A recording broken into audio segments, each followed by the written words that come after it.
সেটাতে না উঠে উনি বাসে উঠেছেন এবং সেখান থেকে যে উনি ওনার যে বক্তৃতাটা যখন শুরু করলো, অনেক দিন পরে না গালিগালাজ ছাড়াও কোনো বক্তৃতা দেয়া যায়, হুমকি ধামকি না দিয়ে, জোরে জোরে গলাবাজি না করে, চিল্লাচিল্লি না করে, যে ভালো কথা বলে সুন্দরভাবে একটা ছোট্ট বক্তব্য, 10 মিনিটের 10-15 মিনিটের একটা বক্তব্য, সেই বক্তব্য দিয়ে মানুষের মনে আশার সঞ্চার তৈরি করা যায়। সেটা দেখে আসলে আমার ব্যক্তিগতভাবে এক ধরনের আশা জাগ্রত হয়েছে যে যদি কিছু ভালো হয়। তো বিগত 1 বছর ধরে আমরা একটা নতুন ধরনের রাজনীতি দেখছিলাম, নতুন বন্দোবস্ত যেটাকে বলে। তো নতুন বন্দোবস্তটা মূলত আসলে কোথাও খুঁজে পাচ্ছিলাম না যে বন্দোবস্তটা কি। বন্দোবস্ত বলতে যেটা যতটুকু বুঝেছিলাম সেটা দেখলাম যে মানে নতুন গালির প্রাদুর্ভাব হয়েছে। মানে রাজনৈতিক আপনি রাজনৈতিক আলাপে বা রাজনৈতিক বক্তৃতায় আম, গালি ব্যবহার করা হচ্ছে এবং গালিটাকে লেজিটিমেসি দেওয়া হচ্ছে, অ্যাট দ্য সেম টাইম গালিটাকে রোমান্টিসাইজ করা হচ্ছে এবং জোর গলায় চিল্লিয়ে চিল্লিয়ে বক্তব্য দিচ্ছে যে ওকে মেরে ফেলবো, ওকে ছিঁড়ে ফেলবো, ওখানে আগুন লাগাবো, ওখানে ভেঙে চুরমার করে দেবো, ওটা যে ভাঙো সেটা গিয়ে ভাঙো। বিদেশ থেকে কেউ কেউ বুলডোজার পাঠাচ্ছে, ভাঙছে সে সেই তারই মাঝখানে হঠাৎ করে একজন এসে ভীষণ কাম ভয়েসে, পরিশালিত ভাষায়, যেটা কিনা খুব ভদ্রচিত ভাষায়, যেহেতু আমি একজন শিক্ষক আমি এটা খুব পছন্দ করি। তো উনি যে মানে বক্তব্যটা দিচ্ছিলেন, ওনার ওনার যে ভয়েসের যে কামনেস এবং উনি যেভাবে ভাষাকে ব্যবহার করেছেন, সব মিলিয়ে হঠাৎ করে মনে হচ্ছে না, গালিগালাজ করা ছাড়াও তো স্বপ্ন দেখানো যায়। এবং গালিগালাজ করা ছাড়াও, হুমকি ধামকি দেয়া ছাড়াও তো আসলে রাজনীতি করা যায়। তো বা রাজনৈতিক বক্তব্য দেয়া যায়। বা আমার কাছে মনে হয় যে গালিগালাজ, হুমকি ধামকি ছাড়াই রাজনীতি করতে হবে, এবং সেটা উনি জি, আসলে কালকে শিখিয়ে দিয়েছেন। এটা বুঝলাম যে উনি স্বপ্ন দেখিয়েছেন, আপনি এখন ওই স্বপ্নের ঘরের মধ্যে হয়তো বা আছেন। এটা ভালো, এটা খারাপ না। এটা নিয়ে আমার কোনো বক্তব্য নেই, কিন্তু আমার কথাটা হলো যে উনি যে কথাগুলি বলেছেন, যে একটা কথা উনি বলেছেন যে ওনার একটা পরিকল্পনা আছে, ওনার একটা প্ল্যান আছে। এই প্ল্যান সম্পর্কে অবশ্য উনি খুলে কিছু বলেননি, কিন্তু আমরা তো নিশ্চয়ই চাইবো উনি খুব দ্রুতই সেই প্ল্যানটা আমাদেরকে ইনফর্ম করবেন। এবং কিন্তু উনি প্ল্যানটা বাস্তবায়ন কিভাবে করতে হবে এই সম্পর্কে একটা আমাদের কাছে ওনার কি প্রত্যাশা প্ল্যানটা বাস্তবায়ন নিয়ে, সেটা কিন্তু বলেছেন। উনি বলেছেন যে সকলে মিলে সকলের সহযোগিতা নিয়ে সেই প্ল্যানটা উনি বাস্তবায়ন করতে চান। এই যে সকলকে নিয়ে করার যে আকাঙ্ক্ষাটা, এটাই কিন্তু আপনি যে কথা বলছিলেন যে নতুন বন্দোবস্ত, আমরা কিন্তু নতুন বন্দোবস্ত ছিল সকলকে নিয়ে নয়, আমার পছন্দের লোকদের নিয়ে আমি যা কিছু করবো, তার বিপরীতে সকলকে নিয়ে করার যে আকাঙ্ক্ষাটা উনি প্রকাশ করেছেন। আপনার কি মনে হয়, এখানে আমার দুটো প্রশ্ন, এক নম্বর প্রশ্ন হলো বর্তমান বাস্তবতায় তার এই আকাঙ্ক্ষা আমাদের দেশে মানুষের কাছে প্রশংসিত অথবা গৃহীত হবে? আর দ্বিতীয় প্রশ্নটা হলো যে উনি কি আসলে সকলের সহযোগিতা নিয়ে সকলকে নিয়ে কাজটা করতে চান বলে আপনার কাছে মনে হয়? প্রশ্নটা এই মুহূর্তে খুবই ডিফিকাল্ট। ওনার কথা শুনে এই পর্যন্ত, আজকের পর্যন্ত আমাদের একটা আশা জাগ্রত হয়েছে। সেটা কেন জাগ্রত হয়েছে আমি একটুখানি বলছি। বর্তমানে যে পরিস্থিতি আপনি যেটা বলেছেন, সেখানে উনি সবাইকে নিয়ে আসলে ওনার যে প্ল্যানটা বাস্তবায়ন করতে পারবে কিনা, সেটা আসলে বর্তমান পরিস্থিতিতে এখনকার অবস্থায় ডিফিকাল্ট। সেখানে সবাই কোলাবোরেট করবে কিনা, দেশটা একেবারেই ভঙ্গুর অবস্থায় আছে। এখন মানে ডিপেন্ড করবে হচ্ছে নির্বাচনটা আসলে আমরা কেমন পাবো, মানে নির্বাচন মানে ইলেকশন ইঞ্জিনিয়ারিং যেটা আছে, এমন কিছু ঘটবে কিনা, নারীদের ভোট কোথায় যাবে। কারণ আপনি দেখছেন যে বেহেশতের টিকিট বিক্রি করা হচ্ছে। এখানে কিন্তু যারা আর কি অপোজিশনে আছে, বিএনপির এগেনস্টে যারা আছে, তাদেরকে মোটেই আন্ডারস্টিমেট করার উপায় নেই।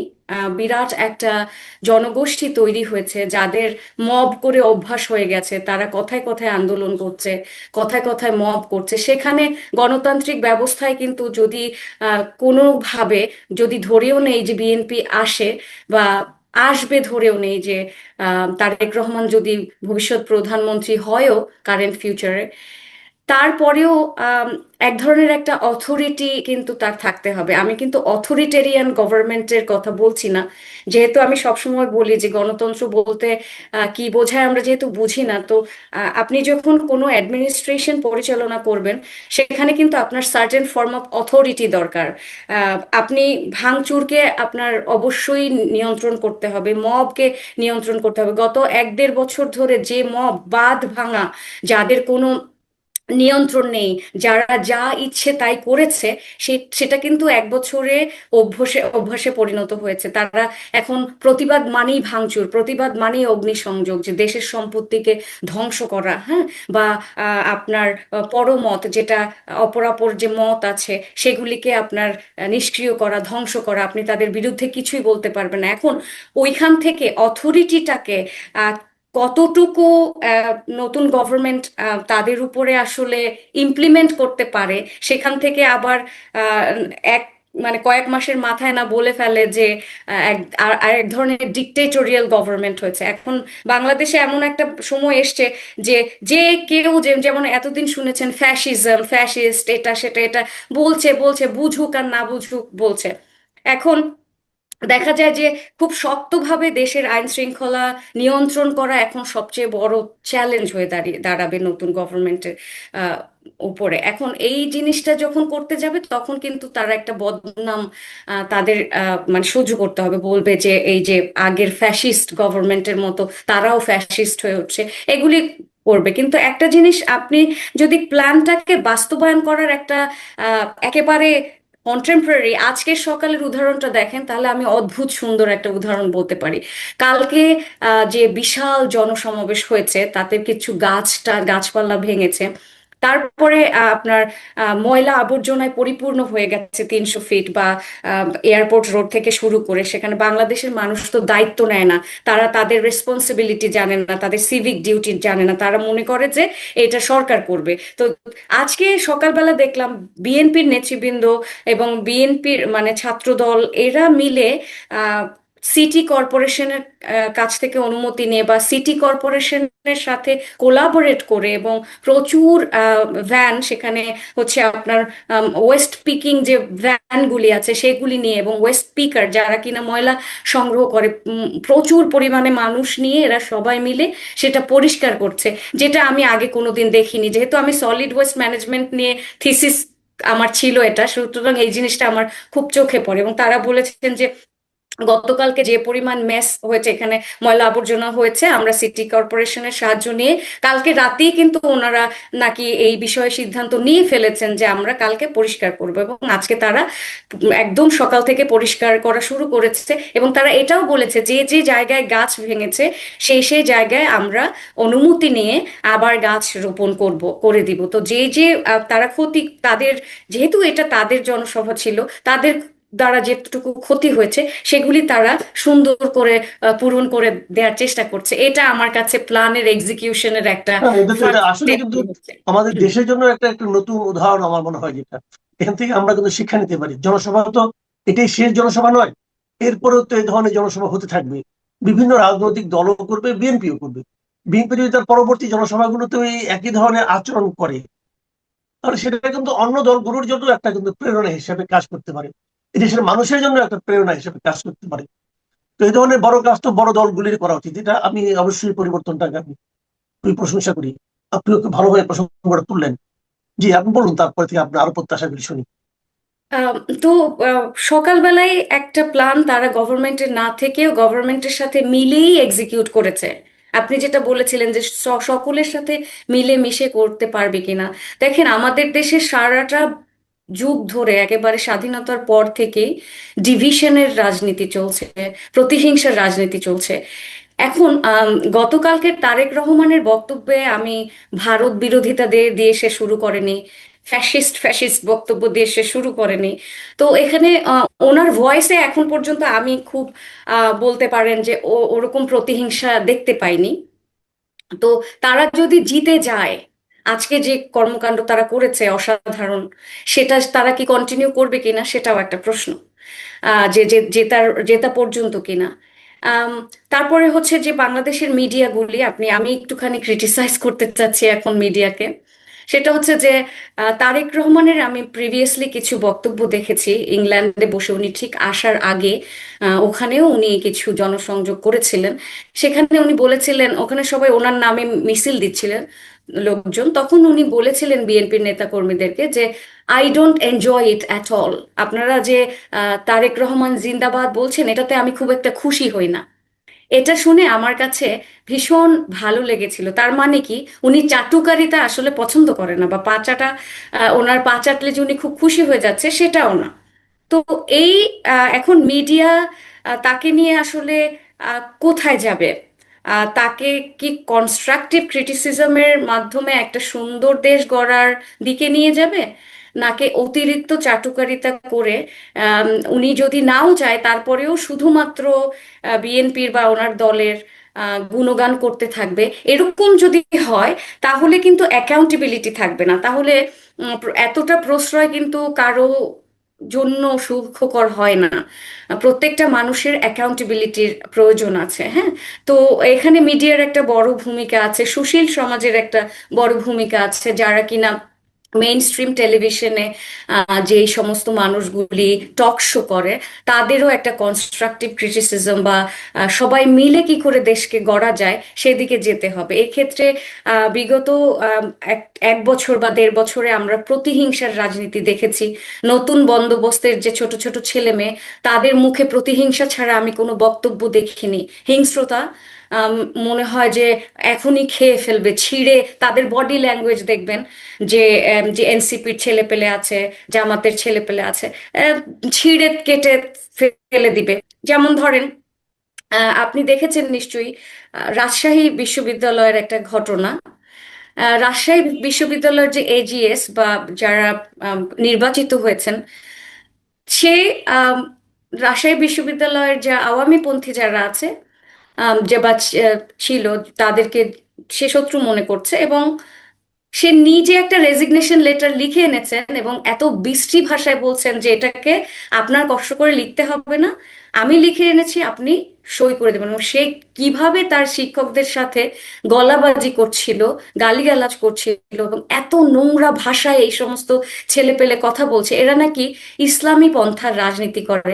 আমি ছোটবেলা থেকে, আমারও জন্ম একটা মুসলিম ফ্যামিলিতে, কোনোদিন কিন্তু আমি দেখিনি যে আমার ফ্যামিলির কেউ বলছে যে তোমার ইসলাম কায়েম করতে বা শরিয়া কায়েম করতে তোমার গালিগালাজ করতে হবে। কোত্থেকে শিখেছে এরা এই সমস্ত বিষয়? আপনি দেখবেন যে বরঞ্চ তারা, এই ছেলেগুলি কিন্তু ইসলামকে ভীষণভাবে কলুষিত করছে, ইসলামকে এক ধরনের বদনাম করছে। হ্যাঁ, ধর্মকে বদনাম করছে, ধর্ম দিয়ে ব্যবসা করছে এরা, এবং ধর্মকে দিয়ে এরা হচ্ছে এদের ক্ষমতার চর্চা করছে। এই হলো একটা পর্যায়ে। আর একটা পর্যায়ে দেখবেন যে 16ই ডিসেম্বর, যে 16ই ডিসেম্বরকে ভিক্টরি ডে যেটা ছিল, সেটাকে নিয়ে নানা ধরনের নেগেটিভ বক্তব্য। তার আগে বুদ্ধিজীবী দিবস নিয়ে নানান ধরনের নেগেটিভ বক্তব্য, যে বুদ্ধিজীবী নাকি বুদ্ধিজীবীদের নাকি ভারত হত্যা করেছে। এগুলি জন্মের পর থেকে কখনো শুনিনি। তারপরে আবার ভিক্টরি ডে তারা মানেই না, তাদের অন্য অন্য ডে লাগবে। তারা বাংলাদেশের স্বাধীনতাকে এবং তারা মুক্তিযুদ্ধকে নোংরা ভাবে এখানে আহ নোংরা নোংরা মন্তব্য করছে। মানে তারা বাংলাদেশের জন্মই মানে না। তারা একেবারে ওপেনলি বলছে, কত বড় সাহস একটা স্বাধীন রাষ্ট্র থেকে ওপেনলি তারা বলছে যে মুক্তিযুদ্ধ ছিল হচ্ছে ভারতের ষড়যন্ত্র, আমাদেরকে মানে পাকিস্তানি ভাইদের থেকে আমাদের আলাদা করা হয়েছে। এবং এরই মধ্যে আপনি দেখবেন যে পাকিস্তানি বিভিন্ন সংগঠন এবং পাকিস্তানি মিডিয়া কিন্তু খুব অ্যাক্টিভলি এখানে পার্টিসিপেট করছে। আপনি দেখেছেন কিনা যে এখানে কিন্তু পাকিস্তানের একটা বড় ধরনের ষড়যন্ত্র এখানে আমি দেখতে পাচ্ছি। আমি প্রচুর পেজ দেখতে পাচ্ছি যেখানে তারা এই যে এই বক্তব্যগুলি শেয়ার করছেন, এবং তারা তা বলছে যে তারা যুদ্ধ হলে ইন্ডিয়ার সাথে তারা সকল রকমের আহ সহযোগিতা দিবে। যেখানে নিজেরা 3টা যুদ্ধে লিপ্ত, নিজেদের দেশের কোনো ক্রাইসিস তারা কিন্তু সলভ করতে পারছে না, বাংলাদেশের থেকে তাদের ইকোনমিক অবস্থা খারাপ, তাদের যে কারেন্সি ভ্যালু সেটা খারাপ, মানে নিজেরা খেতে পারে না, তারা এসে অন্য দেশ উদ্ধার করবে, ওনাদের দেশের যে পলিটিক্যাল কেওস তার থেকে মনে হয় বাংলাদেশ ভালো। তো বিগত যে 1 বছরে আপনি দেখবেন পাকিস্তানের পলিটিক্যাল কেওসের মতোই বাংলাদেশের কেওসটা হয়েছে। ভাই ভাই সমানভাবে দেশকে আর কি একেবারে ধ্বংসের দিকে নিয়ে যাচ্ছে। তো এইরকম একটা পরিস্থিতিতে তারেক জিয়া যখন এসে স্বাধীনতার কথা বলে তার বক্তব্য শুরু করেছেন, আজকে উনি স্মৃতিসৌধে যাবে, তখন আসলে আশা আশা জাগ্রত হবেই। এটা ঠিক আছে, আমার। আপনার আশা ভালো, আমিও আশা করছি। কিন্তু তারপরে আমি তো মনে করি তারেক রহমানের সামনে একটা চ্যালেঞ্জের তো আছে, অনেকগুলো চ্যালেঞ্জ আছে, সেগুলো আমরা হয়তো পরবর্তীতে আলোচনা করব। আমি সবশেষ মানে খুব ছোট করে আপনার কাছে জানতে চাচ্ছি, আপনি দেখেন এই 300 মিটার এই জায়গাটাতে তারেক রহমান এসেছেন, মানে আপনার ওনার আসার প্রায় 16-17 ঘন্টা আগে থেকে শীতের রাতে অনেক মানুষ কিন্তু এখানে এসে অবস্থান নিয়েছে, এবং তারা এই প্রতিকূল পরিবেশের মধ্যেও তারা কিন্তু এখানে উপস্থিত হয়েছে। এবং ওনারা জানতো যে আমি যখন হাজির হয়েছি তারও প্রায় মানে 14-15 ঘন্টা পরে উনি আসবেন, তারপরেও তারা হাজির হয়েছে। কেন? এখানে নিশ্চয়ই তাদেরকে টাকা দিয়ে আনেনি, অথবা তাদেরকে ভয় দেখায় কেউ আনেনি, তারা নিজস্ব অন্তর্গত যে আকর্ষণ, যে ভালোবাসা, সেখান থেকে এসেছেন। তো এই যে বিপুল ভালোবাসা মানুষের, এই যে ওনাকে ঘিরে বিপুল মানুষের প্রত্যাশা, আপনার কি মনে হয় এই প্রত্যাশার ভারটা উনি অনুভব করতে পারবেন? উনি দীর্ঘদিন ধরে একটা আহ, গণতান্ত্রিক ব্যবস্থার মাঝখানে ছিলেন। 17 বছর উনি ইংল্যান্ডে কাটিয়েছেন। আমি নিজেও ইংল্যান্ডে থেকেছি, আমি ইংল্যান্ডের এডুকেশন সিস্টেম, পলিটিক্যাল সিস্টেম কিছুটা হলেও বুঝি। তো উনার যে একটা শিক্ষানবিশ পিরিয়ড হয়েছে, উনি নিশ্চয়ই সেখানে নিশ্চুপ ছিলেন না। উনি পড়েছেন, উনি দেখেছেন, উনি ওখানে প্রচুর মানুষের সাথে আহ, যোগাযোগ করেছেন। ওখান থেকে রাষ্ট্র কিভাবে খুব পিসফুলি পরিচালনা করতে হয় আপনি দেখেছেন। উনি পিস শব্দটাকে সেভারাল টাইম ইউজ করেছেন, কারণ উনি বুঝেই গেছেন যে বাংলাদেশ সে শান্তি নাই, আমাদের শান্তি প্রয়োজন। তো